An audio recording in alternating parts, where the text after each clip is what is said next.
Good evening. It's Wednesday evening. Nancy Pelosi here. No, excuse me. Will Gray will hear Deep State Chronicle with part 2 of 1900 or The Last President. Hopefully this will be the final part. I might just break this down into 3 parts. Quick information for my audience, though.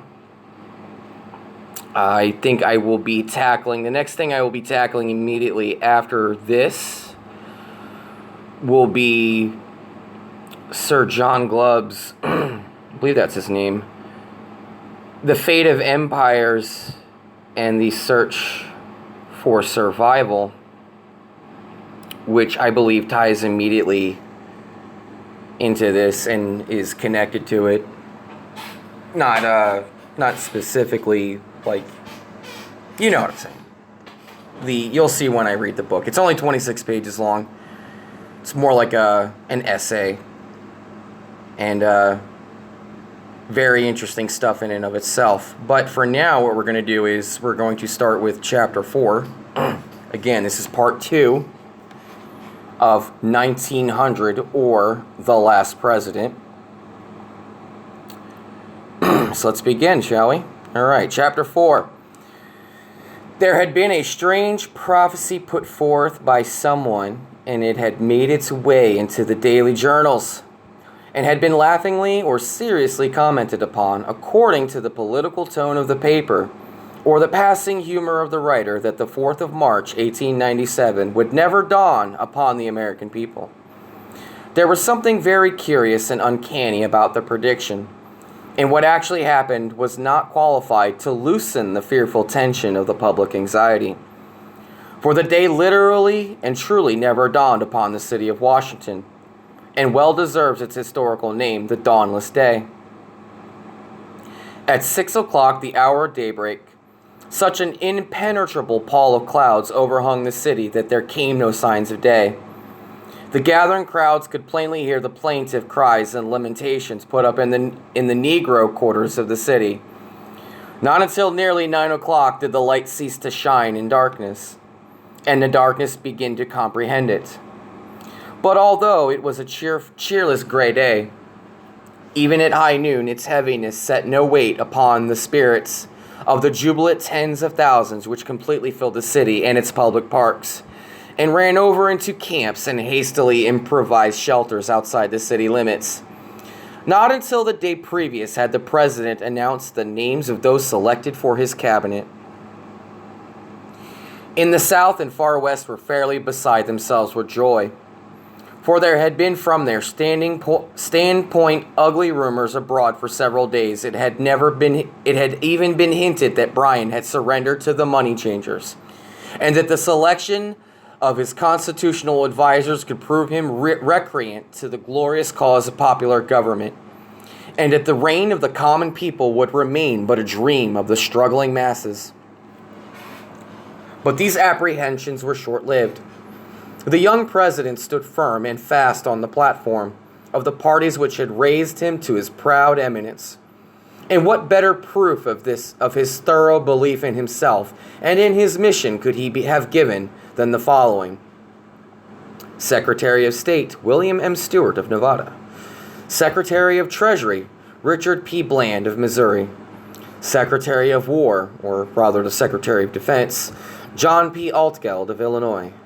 Attorney General Roger Q. Mills of Texas. Postmaster General Henry George of New York. Secretary Navy John Gary Evans of South Carolina. Secretary Interior William A. Peffer of Kansas. Secretary Agriculture Leif Pence of Colorado. The first thing that flashed across the minds of many upon glancing over this list of names was the omission therefore, or therefrom, of Tillman's. What did it mean? Could the young president have quarreled with his best friend, his most powerful coadjutor? It's a new word for me. I'll be looking that one up. But the wiser ones only shook their heads and made answer that it was Tillman's hand that filled the blank for Secretary of the Navy, left there by the new ruler after the people's own heart. Evans was but a creation of this great commoner of the South, an image graven with his own hands. The inaugural address was not a disappointment to those who had come to hear it. It was like the man who delivered it, bold, outspoken, unmistakable in its terms, promising much, impatient of precedent, reckless of result, and a double confirmation that this was to be the reign of the common people, that much should be unmade and made much over again. And no matter how the rich man might cry out in anger or amazement, the nation must march on to the fulfillment of a higher and nobler mission than the impoverishment and degradation of the millions for the enrichment and elevation of the few. Scarcely had the young president, his large eyes filled with a strange light, and his smooth, hairless visage, radiant as a cloudless sky, his wife's arm twined around his, and their hands linked in those of their children, passed within the lofty portal of the White House. Then he threw himself into a chair, and seizing a sheet of official paper, penned the following order and directed its immediate promulgation. Executive Mansion, Washington, D.C., March 4th, 1897. Go ahead and take a sip of my coffee real quick. I obviously need it. That's better. That's double better. That's truly better. All right, there we go. Executive Order Number 1. In order that there may be immediate relief in the terrible financial depression now weighing upon our beloved country. Here comes more prophecy for you. Consequent upon and resulting from the unlawful combination of capitalists and moneylenders both in this republic and in England. Talking about the Royal Bank of Scotland there? I wonder. Okay, let's continue. And that the ruinous inevitable progress toward a universal gold standard may be stayed. The President orders and directs the immediate abandonment of the so-called gold reserve, and after the promulgation of this order, the gold and silver standard of the Constitution be resumed and strictly maintained in all the business transactions of the government. And then a man from the grassy knoll shot and killed him. No, that was not actually in the book. That was a joke. No, not too soon, because Kennedy died a long time ago. But that's more or less what I was alluding to there. I will continue. It was 2 o'clock in the afternoon when news of this now world-famous executive order was flashed into the great banking centers of the country. Its effect in Wall Street in beggar's description. On the floor of the stock exchange, men yelled and shrieked like painted savages, and in their mad struggles tore and trampled each other. Many dropped in fainting fits or fell exhausted from their wild and senseless efforts to say what none would listen to. Ashen pallor crept over the faces of some, while the blood threatened to burst the swollen arteries that spread in purple network over the brows of others. When silence came at last, it was a silence broken by sobs and groans. Some wept while others stood dumb-stricken, as if it was all a bad dream. And they were awaiting the return of their poor, distraught senses to set them right again. Ambulances were hastily summoned, and fainting and exhausted forms were borne through hushed and whispering masses wedged into Wall Street, to be whirled away uptown to their residences, there to come into full possession of their senses, only to cry out in their anguish that ruin, black ruin, stared them in the face of this news from Washington should prove true. Chapter 5.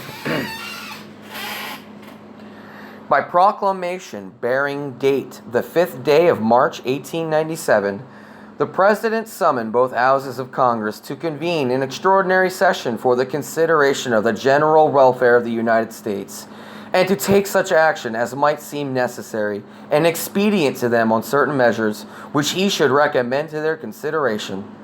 Measures of vital import to the welfare and happiness of the people, if not to the very existence of the Union and the continuance of their enjoyment of the liberties achieved by the fathers of the Republic.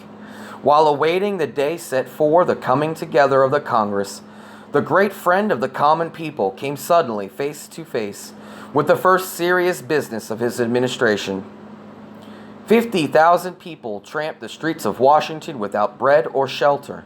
Many had come in quest of office, lured on by the solemn pronouncement of their candidate that there should be at once a clean sweep of these barnacles of the ship of state, and so complete had been their confidence in their glorious young captain that they had literally failed to provide themselves with either purse or script or shoes, and now stood hungry and footsore at his gate, begging for a crust of bread.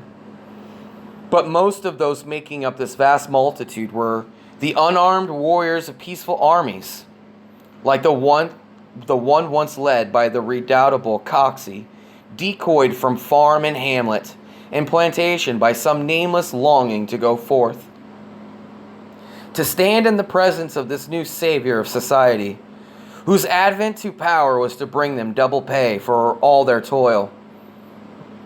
While on the march all had gone well, for their brethren had opened their hearts and their houses, and these unarmed warriors had marched with flying banners and loud huzzas through the various towns of the route.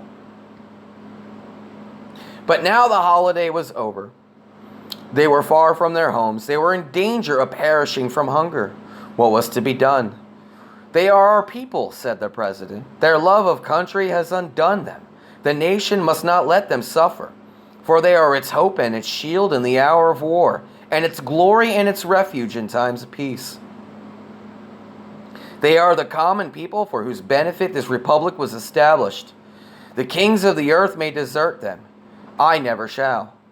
The Secretary of War was directed to establish camps in the parks and suburbs of the city and to issue rations and blankets to these luckless wanderers until the government could provide for their transportation back to their homes. And once their stay at Camp FEMA was fully and thoroughly enjoyed, they were led to the guillotine. No, that part's not in there. I decided to add that. That's more or less what that made me think of. Looks like we're prophesizing the FEMA camps here also. Wow. Just wow. Continuing on. On Monday, March the 15th, the President received the unusual notification from both houses of Congress that they had organized and were ready for the consideration of such measures as he might choose to recommend for their action. The first act to pass both houses and receive the signature of the President was an act repealing the Act of 1873 and opening the mints of the United States to the free coinage of silver at the ratio of 16:1, with gold, and establishing branch mints in the cities of Denver, Omaha, Chicago, Kansas City, Spokane, Los Angeles, Charleston, and Mobile. The announcement that reparation had thus been made to the people for the crime of 1873 was received with loud cheering on the floors and in the galleries of both houses.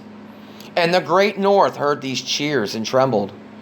The next measure of great public import brought before the House was an act to provide additional revenue by levying a tax upon the incomes substantially on the lines laid down by the legislation of 1894. The Republican senators strove to make some show of resistance to this measure, but so solid were the administration ranks that they only succeeded in delaying it for a few weeks. This first skirmish with the enemy, however, brought the President and his followers to a realizing sense that not only must the Senate be shorn of its power to block the new movement of regeneration and reform by the adoption of rules cutting off prolonged debate, but that the new dispensation must at once proceed to increase its senatorial representation. For who could tell what moment one of the northern silver states might not slip away from its allegiance to the friend of the common people? A little more coffee real quick. Yeah, that's better. Alrighty then. The introduction of a bill repealing the various civil service acts passed for the alleged purpose of regulating and improving the civil service of the United States, and of another repealing the various acts establishing national banks and substituting United States notes for all national banknotes based upon interest-bearing bonds, opening the eyes of the Republican opposition to the fact that the President and his party were possessed of the courage of their convictions and were determined, some come good report or evil report, to wipe all conflicting legislation from the statute books. The battle in the Senate now took on a spirit of extreme acrimony. Scenes not witnessed since the days of slavery were of daily occurrence on the floors of both the House and the Senate. Threats of secession came openly from the North, only to be met with the jeers and laughter of the silver and populist members. "We're in the saddle at last," exclaimed a Southern member, "and we intend to ride on to victory."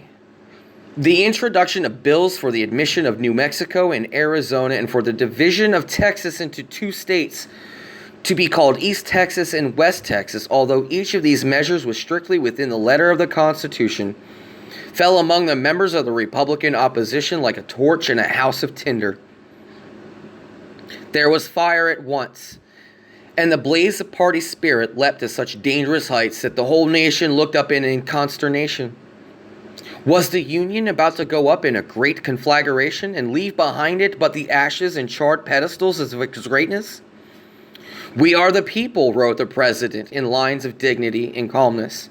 "We are the people, and what we do under the holy sanction of law, and there is no one so powerful or so bold as to dare to say we do not do well in lifting off the nation's shoulders the grievous and unlawful burdens which preceding Congresses have placed upon them." And so the long session of the 55th Congress was entered upon, fated to last through summer, heat and autumn chill, and until winter came again, and the Constitution itself set limits to its lasting. And when that day came, and its speaker, amid its wild tumult of cheers, arose to declare it, ended not by their will, but by the law of the land, he said, "The glorious revolution is in its brightest bud. Since the President called upon us to convene in last March, we have, with strong blade of public indignation and with a full sense of our responsibility, erased from the statute books the marks of our country's shame and our people's subjugation. Liberty cannot die. There remains much to be done in the way of building up. Let us take heart and push on. On Monday, the regular session of this Congress will begin. We must greet our loved ones from the distance. We have no time to go home and embrace them." And before I begin chapter 6, first, more coffee.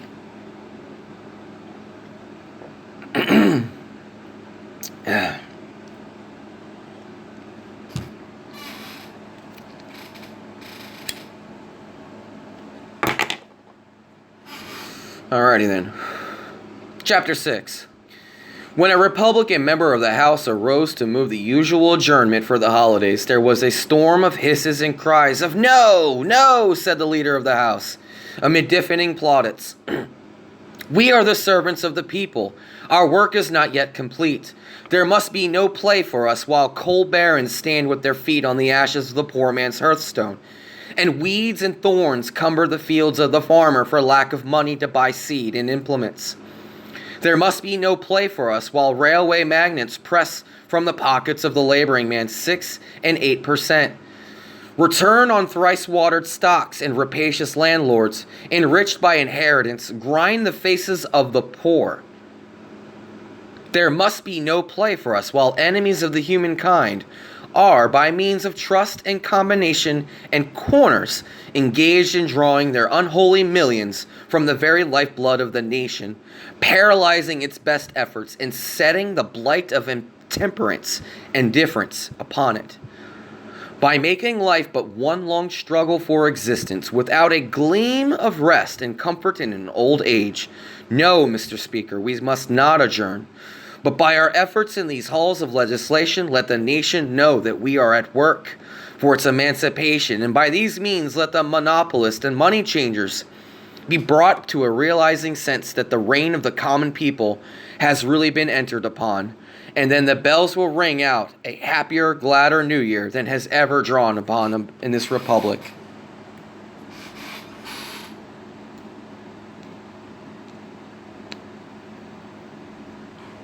The opposition fairly quailed before the vigor and earnestness of this new dispensation.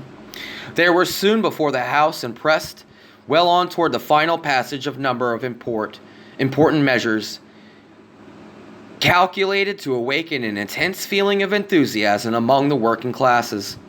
Among these was an act establishing a loan commission for the loaning of certain monies of the United States to farmers and planters without interest, an act for the establishment of a permanent Department of Public Works, its head to be styled Secretary of Public Works, rank as a cabinet officer, and supervise the expenditure of all public monies for the construction of public buildings and the improvement of rivers and harbors, an act making it a felony, punishable with imprisonment for life, for any citizen or combination of citizens to enter into any trust or agreement to stifle, suppress, or in any way interfere with full, open, and fair competition in trade and manufacture among the states, or to make use of any interstate railroads, waterways, or canals for the transportation of any food products or goods, wares, or merchandise which may have been cornered, stored, or withheld with a view to enhance the value thereof. And most important of all, a preliminary act having for its object the appointment of commissioners for the purchase by the federal government of all interstate railway and telegraph lines, and in the meantime their strict regulation of all fares and charges by a government commission, from whose established schedules there shall be no appeal.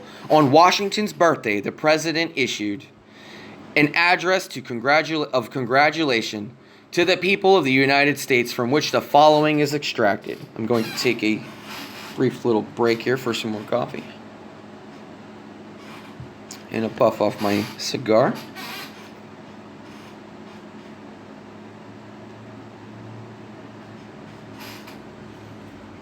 I'll put that out real quick.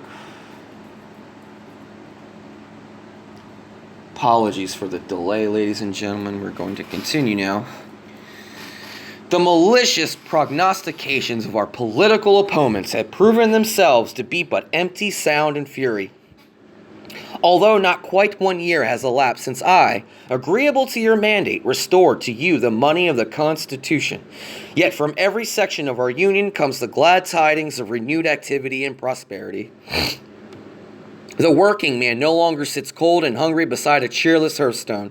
The farmer has taken heart and resumed work. The wheels of the factory are in motion again. The shops and stores of the legitimate dealer and trader are full of bustle and action. There is content everywhere, save in the counting room of the money changer, for which, thank God, and the common people of this republic, the free coinage of that metal which the Creator, in his wisdom, stored with so lavish in a hand in the subterranean vaults of our glorious mountain ranges, has proven a rich and manifold blessing for our people. It is in every sense of the word the people's money, and already the envious world looks on in amazement that we have shown our ability to do without foreign cooperation. The Congress of our Republic has been in almost continuous session since I took my oath of office, and the administration members deserve your deepest and most heartfelt gratitude. They are rearing for themselves a monument more lasting than chiseled bronze or polished monolith. They knew no rest. They asked for no respite from their labors until, at my earnest request, they adjourned over to join their fellow citizens in the observance of this sacred anniversary. Fellow citizens, remember the bonds which a wicked and selfish class of usurers and speculators fastened upon you. And on this anniversary of the birth of the father of our country, let us renew our pledges to undo completely and absolutely their infamous work, and in public assembly and family circle, let us by new vows confirm our love of right and justice, so that the great gain may not slip away from us, but go on increasing so long as the statute books contain a single trace of the record of our enslavement.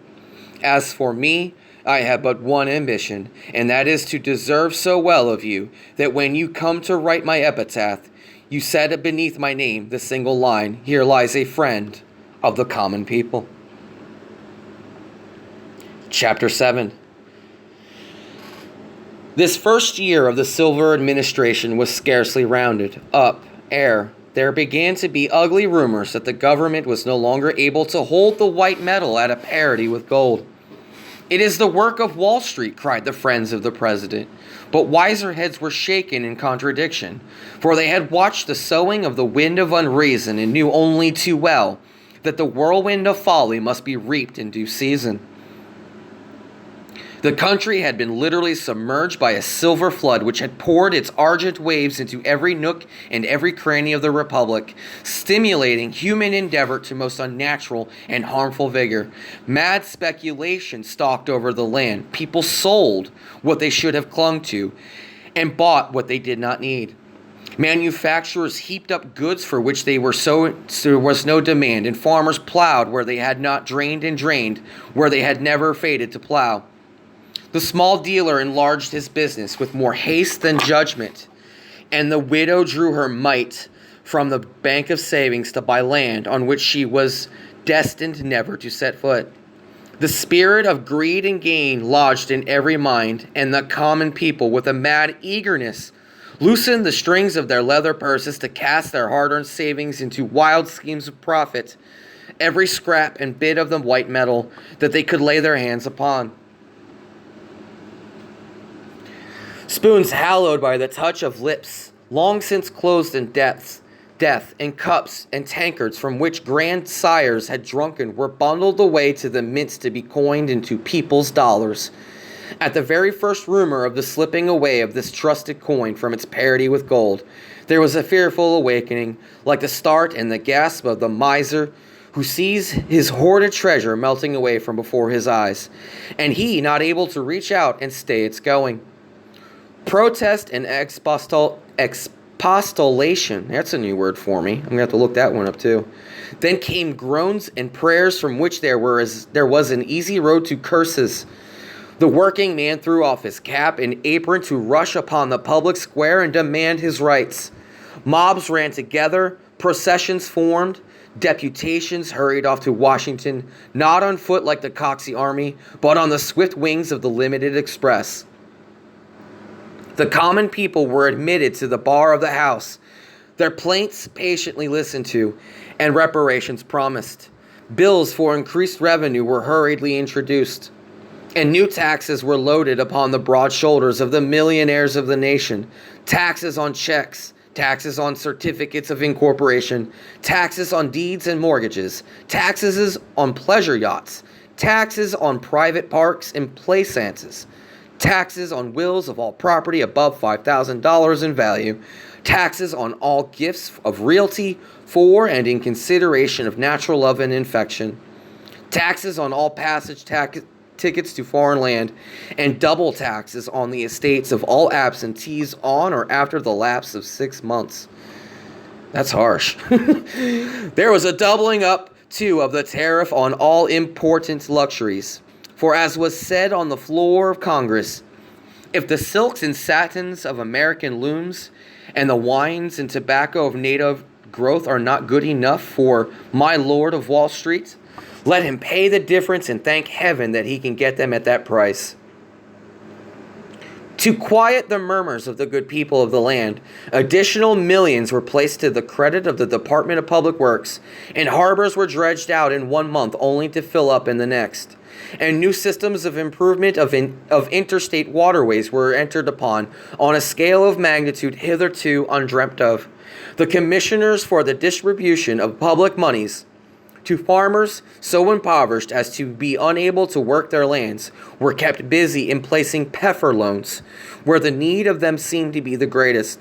And to put a stop to the nefarious doings of money changers and traders and the misfortunes of the people, a statute was enacted making it a felony, punishable with imprisonment for life, for any person or corporate body to buy and sell government bonds or public funds or deal in them with a view to draw gain or profit from their rise and fall in value. Okay, but try never so hard, the government found itself powerless to check the slow but steady decline in value of the people's dollar. By midsummer, it had fallen to 43 cents, and ere the fair Northland had wrapped itself, like a scornful beauty, in its autumn mantle of gold, the fondly trusted coin had sunk to exactly 1/3 of the value of a standard gold dollar. People carried baskets in their arms, filled with the now discredited coin, When they went abroad to pay a debt or make purchase of the necessaries of life, huge sacks of the white metal were flung at the door of the mortgagee when discharge was sought for a few $1,000s. Men servants accompanied their mistresses upon shopping tours to carry the unnecessary funds, and leather pockets took the place of the old-time muslin ones in male habiliments, lest the weight of the 15 coins required to make up a $5 gold piece should tear the thin stuff and spill $1 at every step. All day long in the large cities, huge trucks loaded with sacks of the coin rolled and rumbled over the pavement in the adjustment of the business balances of the day.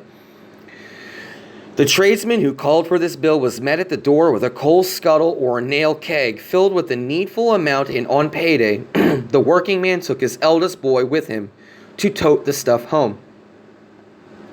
While he carried the usual bundle of firewood, and strange to say, this dollar, once so beloved by the common people, parted with its very nature of riches and lay in heaps unnoticed and unheeded on shelf or table until occasion arose to pay it out, which was done with a careless and contemptuous toss, as if it were the iron money of the ancient Spartans. And Holy Writ, for once at least, was disproven and discredited, for the thief showed not the slightest inclination to break in and steal where these treasure had been laid upon the earth.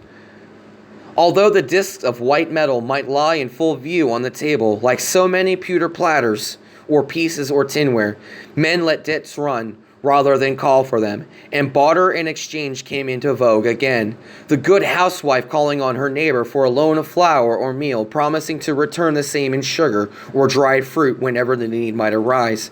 And still the once magic discs of silver slipped slowly and silently downward, and ever downward in value and good name, until it almost seemed as if the people hated the very name of silver. This is quite clearly and quite obviously a prophetic, not inherently full-on accurate, but a prophetic take on and an allusion to the death of the dollar, which my audience is already well aware is right around the corner. So there you have that. That's what I think of that whole page 31 I just read. That's alluding to the death of the dollar and the not coming but here now Great Depression that we're in. That's what it was like during the Great Depression. People had bookcases full of money that weren't worth anything. Anyway, I digress. The reason why you're here is to hear me read the story to you, so I'm going to keep doing that. But first, coffee. Some good coffee. Yeah, I love me some coffee.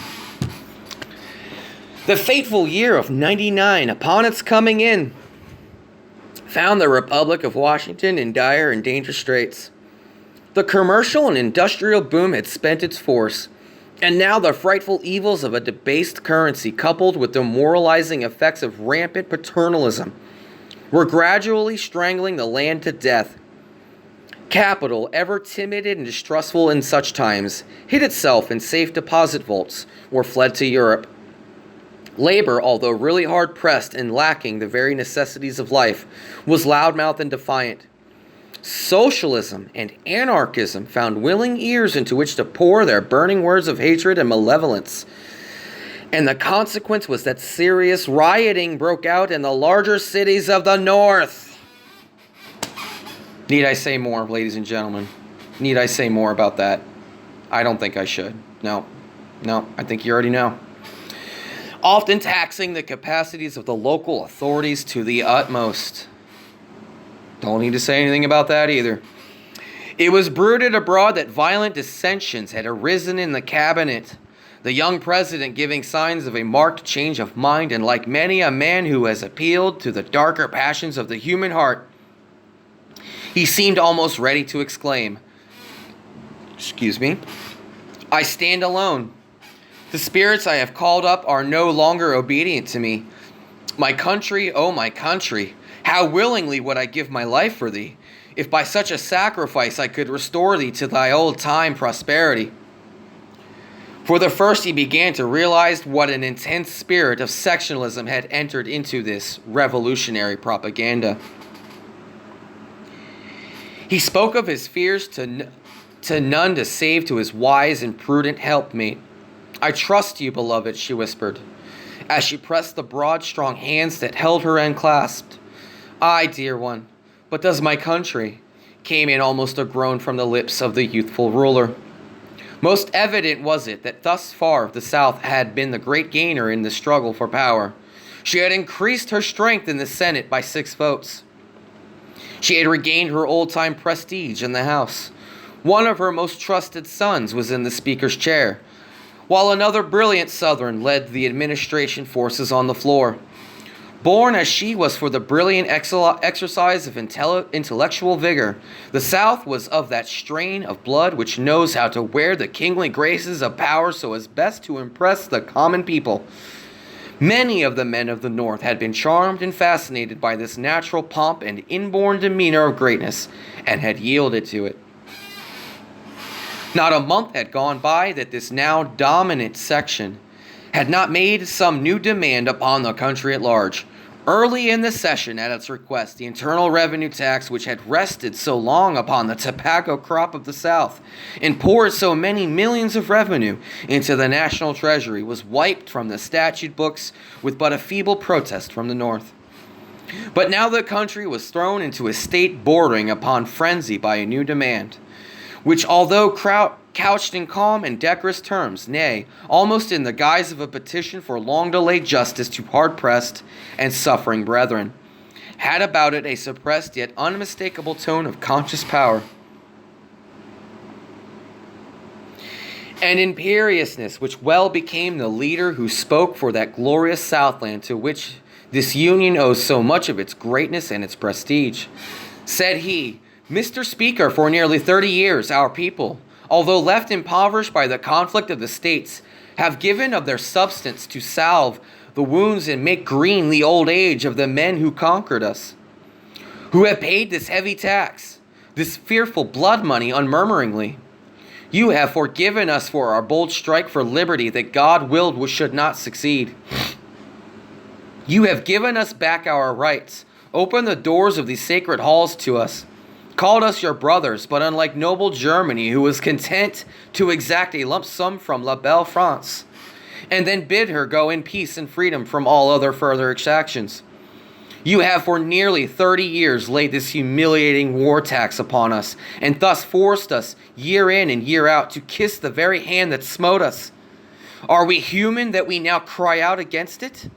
Are we men that we feel no tingle in our veins after these long years of punishment for no greater crime that we loved liberty better than the bonds of a confederation laid upon us by our fathers? We appeal to you as our brothers and our countrymen. Lift this infamous tax from our land, than which your great North is 10,000 times richer. Do one of two things. Either take our aged and decrepit soldiers by the hand and bless their last days with pensions from the treasury of our common country, for they were only wrong in that their cause failed, or remove this hated tax and make such restitution for this blood money as shall seem just and equitable to your soberer and better judgment. To say that this speech, of which the foregoing is but a brief extract, threw both houses of Congress into most violent disorder, but faintly describes its effect. Cries of treason, treason went up. Blows were exchanged and hand-to-hand struggles took place in the galleries, followed by the flash of the dead Bowie and the crack of the ready pistol. The Republic was shaken to its very foundations. Throughout the North, there was but a repetition of the scenes that followed the firing upon Sumter. Public meetings were held and resolutions passed, calling upon the government to concentrate troops in and about Washington and prepare for the suppression of a second rebellion. But first, more coffee.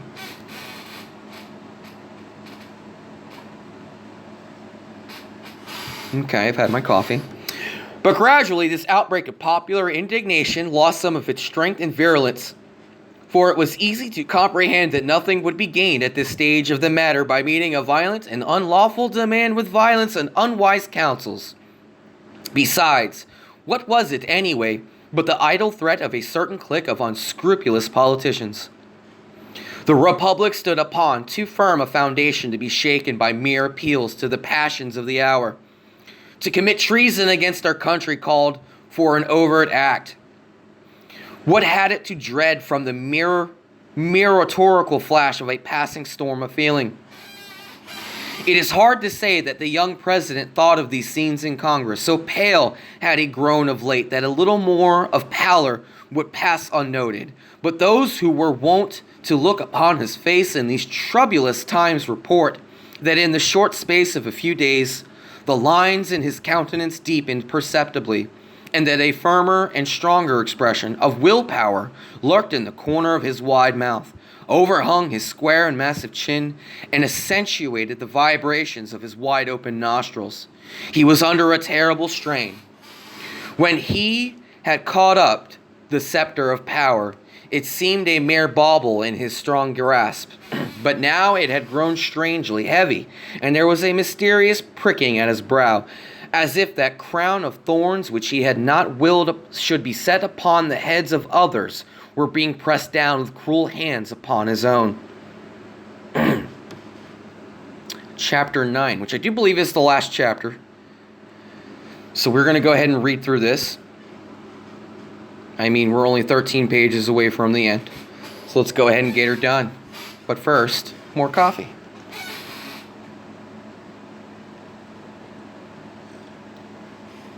Don't you just love coffee? I do. Have a couple puffs of my cigar here real quick.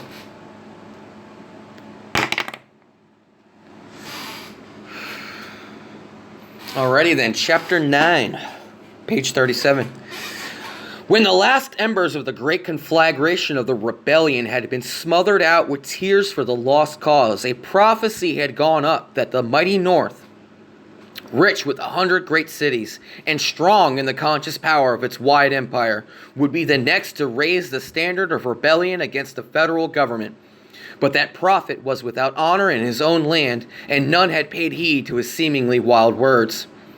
Yet now, this same mighty North sat there in her grief and anxiety, with her face turned southward, and her ear strained to catch the whispers that were in the air. Had not the scepter of power passed from her hand forever? Was not the revolution complete? Were not the populists and their allies firmly seated in the halls of Congress? Had not the Supreme Court been rendered powerless for good by packing it with the most uncompromising adherents of the new political faith? Had not the very nature of the federal government undergone a change? Was not paternalism rampant? Was not socialism on the increase? Were there not everywhere evidences of an intense hatred of the North and a firm determination to throw the whole burden of taxation upon the shoulders of the rich man in order that the surplus revenues of the government might be distributed among those who constitute the common people? How could this section of the Union ever hope to make head against the South, united as it now was with the rapidly growing states of the Northwest?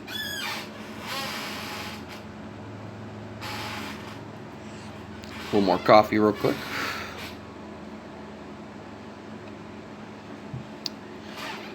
Could the magnificent cities of the North content themselves to march at the tail of Tillman's and Peffer's chariots? Had not the South a firm hold of the Senate? Where was there a ray of hope that the North could ever again regain its lost power? And could it, for a single moment, think of entrusting its vast interests to the hands of a people differing with them on every important question of statecraft, pledged to a policy that could not be otherwise than ruinous to the welfare of the grand commonwealths of the middle and eastern sections of the Union and their sister states this side of the Mississippi? It were madness to think of it. The plunge must be taken. The declaration must be made. There were no other alternatives save abject submission to the chieftains of the new dispensation and the complete transformation of that vast social and political system vaguely called the North. But then again, this revolution within a revolution would be a bloodless one, for there could be no thought of coercion, no serious notion of checking such a mighty movement.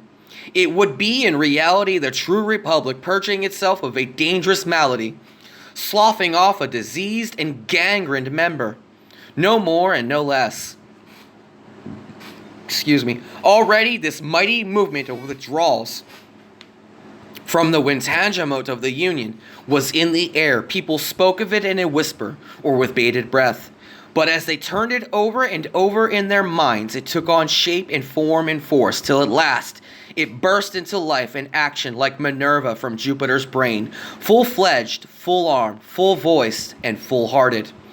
Really, why would it not be all for the best that this mighty empire, rapidly growing so vast and so unwieldy as to be only with the greatest difficulty governable from a single center, should be split into three parts, eastern, southern, and western?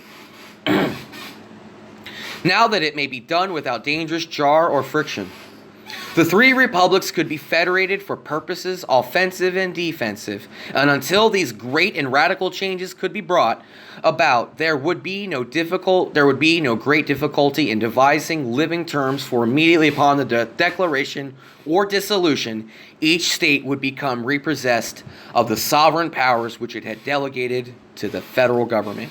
I'm going to stop and make just one brief comment about that breakdown of Eastern, Southern, and Western. Does that not look a lot like where all the fields of division are right now? I mean, look at the Cascadia, quote-unquote, Cascadia Republic initiative that's going around on the West. And then look at that, where that fits into where the other divisions are occurring throughout the Union. I think that speaks prophetically to that. You make your own choice on that. I just wanted to make a quick comment. Continuing on. Meanwhile, the fateful year 99 went onward toward its close. The whole land seemed stricken with paralysis so far as the various industries were concerned, but as it won't be in such times, men's minds were supernaturally active. The days were passed in the reading of public prints or in passing in review the weighty events of the hour. I think that's an allusion to all the fake news and propaganda that's going around, but I could be wrong about that. The North was only waiting for an opportunity to act, but the question that perplexed the wisest heads was, how and when shall the declaration of dissolution be made, and how soon thereafter shall the North and the states, in sympathy with her withdraw from the Union, and declare to the world their intention to set up a republic of their own, with the mighty metropolis of New York as its social, political, and commercial center and capital? As it came to pass, the North had not long to wait. The 56th Congress, soon to convene in regular session in the city of Washington, was even more populistic and socialistic than its famous predecessor, which had wrought such wonderful changes in the law of the land, showing no respect for precedent, no reverence for the old order of things. Hence all eyes were fixed upon the capital of the nation. All roads were untrodden, save those which led to Washington.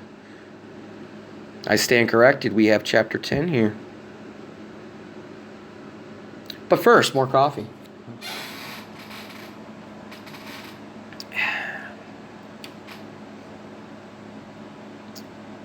I love you, coffee. Again, Congress had refused to adjourn over the holidays. The leaders of the administration forces were unwilling to close their eyes, even for needful sleep, and went about pale and haggard, startled at every word and gesture of the opposition. Like true conspirators as they were, for the federal troops had been almost to a man quietly removed from the capital, and in its vicinage, lest the president in a moment of weakness might do or suffer to be done some act unfriendly to the reign of the common people. Strange as it may seem, there had been very little note taken by the country at large of the introduction at the opening of the session of an act to extend the pension system of the United States to the soldiers of the Confederate armies, and for covering back into various treasuries of certain states of the Union such portions of internal revenue taxes collected since the readmission of said states to the federal Congress. as may be determined by commissioners duly appointed under said act. Was it the calm of despair, the stolidity of desperation, or the cool and restrained energy of a noble and refined courage? The introduction of the act, however, had one effect.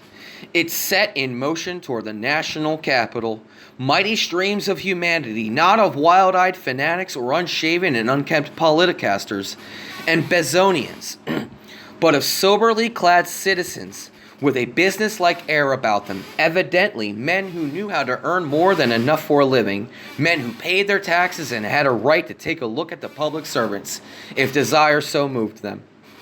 But the very plain was it that the mightier stream flowed in from the south, and those who remembered the capital in the antebellum days smiled at the old familiar sight, the clean-shaven faces, the long hair thrown carelessly back under the broad-brimmed felts, the half-unbuttoned waistcoats and turned-down collars, the small feet and neatly fitting boots. Excuse me. The springy, loping pace, the soft, Negroese intonation, the long, fragrant cheroot. It was easy to pick out the man from the Northland, well-clad and well-groomed, as careful of his linen as a woman, prim and trim, disdainful of the picturesque felts, ever crowned with the ceremonious derby, the man of affairs, taking a business-like view of life, but wearing for the nonce and worried look, and drawing ever and anon a deep breath. The black man, ever at the heels of his white brother, set to rule over him by an inscrutable decree of nature, came forth too in thousands, chatting and laughing gaily, careless of the why or wherefore of his white brother's deep concern, and powerless to comprehend it had he so desired. I don't think I need to comment on that one, so I'm just going to let that slide. Every hour now added to the throng. The broad avenues were none too broad. The excitement increased. Men talked louder and louder. Women and children disappeared almost completely from the streets. The southern element drew more and more apart in knots and groups by itself. Men threw themselves upon their beds to catch a few hours' sleep, but without undressing, as if they were expecting the happening of some portentous event at any moment. The event of their lives, and dreaded the thought of being a moment late. If all went well, the bill would come up for final passage on Saturday, the 30th day of the month, but so fierce was the battle raged against it, and so frequent the interruptions by the contumacy both of members and of the various cliques, crowding the galleries to suffocation, that little or no progress could be made. The leaders of the administration forces saw midnight drawing near with no prospect of attaining their object before the coming in of Sunday, on which the House had never been known to sit. An adjournment over to Monday of the new year might be fatal, for who could tell what unforeseen force might not break up their solid ranks and throw them into confusion? There must rise equal to the occasion. A motion was made to suspend the rules and to remain in continuous session until the business before the House was completed. Cries of unprecedented, revolutionary, monstrous came from the opposition, but all to no purpose. The House settled down to its work with such a grim determination to conquer that the Republican minority fairly quailed before it. Food and drink were brought to the members in their seats. They ate, drank, and slept at their post, like soldiers determined not to be ambushed or stampeded. It was indeed a strange sight, and yet an impressive one withal. A great party struggling for long-deferred rights, freemen jealous of their liberties, bound together with the steel hooks of determination that only death might break asunder. Sunday came in at last, and still the struggle went on. The people knew no days when their liberties are at stake, cried the leaders of the House. The Sabbath was made for man and not man for the Sabbath. Many of the speeches delivered on that famous Sunday sounded more like the lamentations of a Jeremiah, the earnest and burning utterances of a Paul, or the scholarly and well-rounded periods of an Apollos. The weary hours were lightened by the singing of hymns by the Southern members, most of them good Methodists, in which their friends and sympathizers in the galleries joined full-throated and fuller-hearted, while at times, clear, resonant, and in perfect unison, the voices of the staunch men of the North broke in and drowned out the religious song with the majestic and soul-stirring measures of John Brown's Body, the Glory, Glory, Hallelujah, of which seemed to hush the tumult of the chamber like a weird chant of some invisible chorus, breaking in upon the fierce rioting of a Belshazzar's feast. Somewhat after 11 o'clock, an ominous silence sank upon the opposing camps. The Republican leaders could be seen conferring together nervously. It was a sacred hour of night, thrice sacred for the great Republic. Not only a new year, but a new century was about to break upon the world. A strange hush crept over the turbulent house and in its more turbulent galleries. The Republican leader rose to his feet. His voice sounded cold and hollow. Strong men shivered as they listened. "Mr. Speaker, we have done our duty to our country. We have nothing more to say, no more blows to strike. We cannot stand here within the sacred precincts of this chamber and see our rights as freemen trampled beneath the feet of the majority. We have striven to prevent the downfall of the Republic, like men sworn to battle against the wrong and tyranny. But there comes a time when blank despair seizes upon the hearts of those who struggle against overwhelmingly odds. That hour has sounded for us. We believe our people, the great and generous people of the North, will cry unto us, 'Well done, good and faithful servants. If we do wrong, let them condemn us.' We, every man of us, Mr. Speaker, have but this moment sworn not to stand within this chamber and witness the passage of this act. Therefore, we go." "Not so, my countrymen," cried a clear, metallic, far-reaching voice that sounded through the chamber, with an almost supernatural ring to it. In an instant, every head was turned, and a voice burst out with suppressed force. "The President! The President!" In truth, it was he, standing at the bar of the house, wearing the visage of death rather than of life. The next instant, the house and galleries burst into a deafening clamor, which rolled up and back in mighty waves that shook the very halls. There was no stilling it.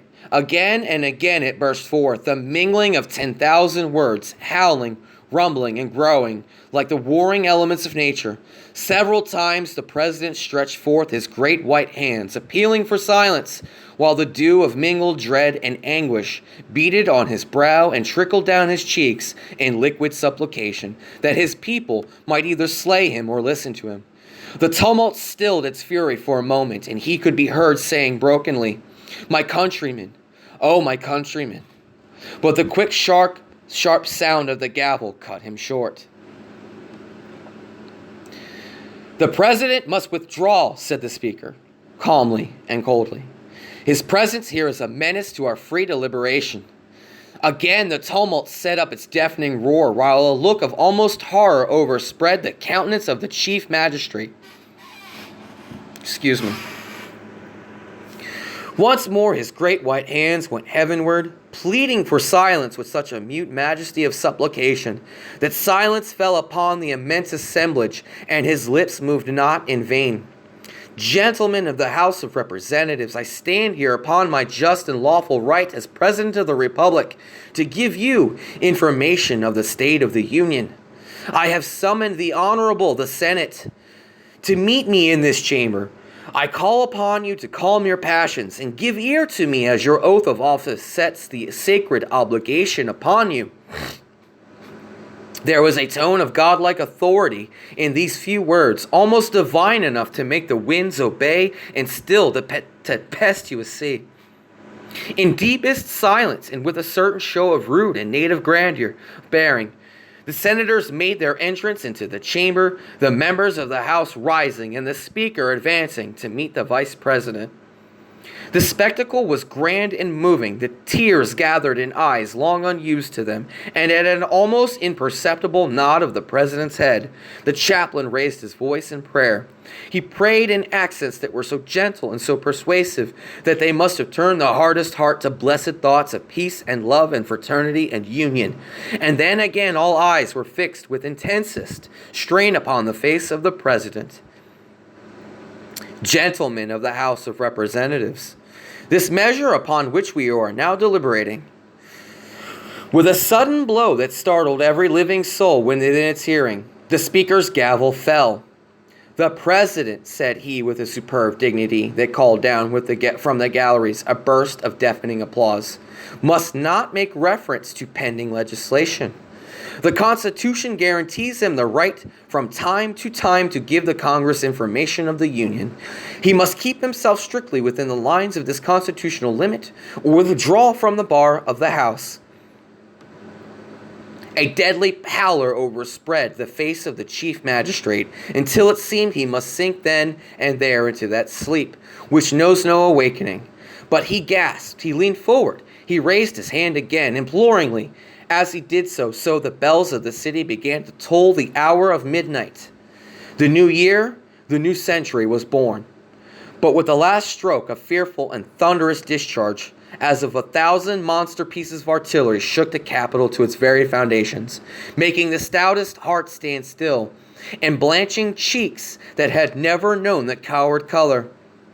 The dome of the Capitol had been destroyed by dynamite, and in a few moments, when it was seen that the chamber had suffered no harm, the leader of the House moved the final passage of the act. The president was led away, and the Republican senators and representatives passed slowly out of the disfigured Capitol, while the tellers prepared to take vote of the House. The bells were ringing a glad welcome to the new century, but a solemn tolling would have been a fitter thing. For the Republic of Washington was no more. It had died so peacefully that the world could not believe the tidings of its passing away. As the dawn broke cold and gray, and its first dim light fell upon that shattered dome, glorious even in its ruins, a single human eye, filled with a gleam of devilish joy, looking up at it long and steadily, and then its owner was caught up and lost in the surging mass of humanity that held the Capitol girt round and round. And that is the end of 1900, or The Last President. We can see that there are some things that have certainly come to fruition in terms of analyzing this in the scope of prophecy. And there's a lot of mention of things which have not happened yet, or may not happen. I hope you enjoyed this work. Again, my name's Will Gragel. You're watching the Deep State Chronicle. And enjoy. Yeah. We've done this for over an hour now, so let's go ahead and conclude this. Good evening. It's Wednesday evening. I'm Nancy Pelosi. Goodbye.